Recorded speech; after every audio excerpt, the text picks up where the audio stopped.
उसी से दिक्कत है। बोलते हैं कि जब आप हिंदू मैरिज एक्ट में छूट दे रहे हैं, आदिवासी को इसमें छूट नहीं दी, यूसीसी कैसे हो गया ये? देखिए, ओवैसी जिन्ना का नया संस्करण है और उन्हीं का वो मानस पुत्र है। इस देश में इस्लामीकरण और गजबा हिंद उनके दिमाग में है। तो देश जिससे मजबूत होगा, चाहे वो समान नागरिक संहिता हो या और कोई कानून हो, ओवैसी ऐसे लोगों का पसीना छूटेगा ही, छटपटाहट होगी ही। यूसीसी अब उत्तराखंड में लागू होने वाला है। यूसीसी पूरे देश में लागू होना चाहिए। प्रियंका गांधी बोल रही हैं कि ऐसा गृह मंत्री तो हमने देखा ही नहीं जो अम्बेडकर पे उल्टा सीधा बोलते हैं। देखिए, आदरणीय अंबेडकर जी को किसने अपमानित किया, ये सारी दुनिया जानती है। अंबेडकर जी को एमपी नहीं बनने देने से लेकर के उनके व्यक्तित्व को भारत रत्न स्वयं श्रीमती गांधी ले ली। राजीव गांधी को मिल गया लेकिन बाबा साहब को नहीं मिला।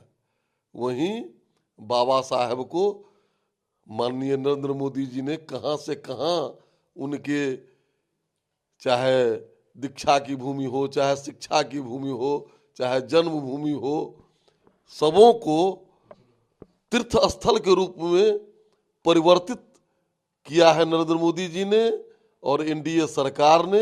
अब इन लोगों को छटपटाहट है, अंबेडकर जी के नाम पर ये राजनीति कर रहे हैं। इनके दिल में अंबेडकर जी के प्रति कोई श्रद्धा नहीं है।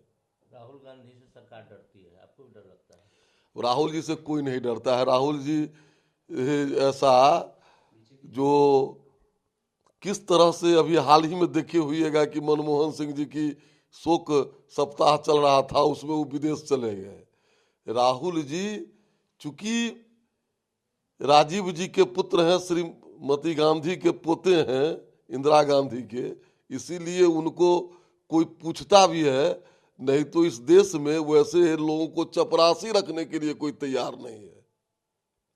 दिल्ली चुनाव में क्या लग रहा है आपको? सतीश पुरी दिल, तो बोल रहे हैं कि आपको दिल, बाय बाय। दिल्ली में भारतीय जनता पार्टी प्रचंड बहुमत से जीतेगी, क्योंकि केजरीवाल ने 10 साल तक जिस तरह से छला है लोगों को, और वहाँ जो एक बहुत बड़ा वर्ग पूर्वांचल समाज, बिहार और यूपी के लोग हैं, उनको बार बार अपमानित किया है केजरीवाल, सब वोट के रूप में बदला लेगा और भारतीय जनता पार्टी की वहाँ सरकार बनेगी। कल कांग्रेस की रैली थी कर्नाटक में, जय बापू जय भीम जय संविधान, तो वहाँ के जो एलओपी हैं आर अशोक बोल रहे हैं लोग नकली गांधी है, नकली कांग्रेस। निश्चित रूप से नकली गांधी हैं और कांग्रेस छटपटा रही है। जिन बाबा साहब को जीवन भर अपमानित की, अब उनके नाम का सहारा लेकर के बैतरनी पार करना चाह रही है, लेकिन ये पब्लिक समझती है वो समय बीत गया, अब कुछ कर ले, भारत के मुख्य राजनीतिक धारा में कांग्रेस नहीं वापस आएगी। जयराम रमेश ने बहुत बड़ा आरोप लगाया है कि गांधी जी की हत्या आरएसएस के आइडियोलॉजी वालों ने किया था और नाथूराम गोडसे का भी मानसिकता आरएसएस वाले से संबंध रखता है। देखिए, हम गांधी जी के समाजवाद को मानने वाले लोग हैं। गोडसे ने हत्या की थी तो आरएसएस पर प्रतिबंध भी लगा था, लेकिन उन्हीं दिनों भारत के गृह मंत्री सरदार वल्लभ भाई पटेल आरोप मुक्त कर दिया था आरएसएस को। इसलिए उनके बोलने का कोई मतलब नहीं है।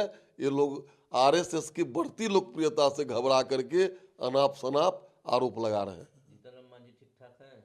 बिल्कुल ठीक है जीतन राम मांझी जी। लेकिन उनका दर्द तो छलक रहा है, कल भी बोल रहे थे। देखिए, दर्द चलना किसी की भी राजनीतिक दल का स्वाभाविक है, लेकिन एनडीए माननीय नीतीश जी के नेतृत्व में 5 पार्टी, हम लोग 5 पांडव की तरह काम कर रहे हैं। कोई बात नहीं है, सब बैठकर मिलकर तय कर लेंगे। हाँ, सभी पार्टी चाहती है कि हम अधिक से अधिक सीट लड़ें, तो उनका वो कहना स्वाभाविक है।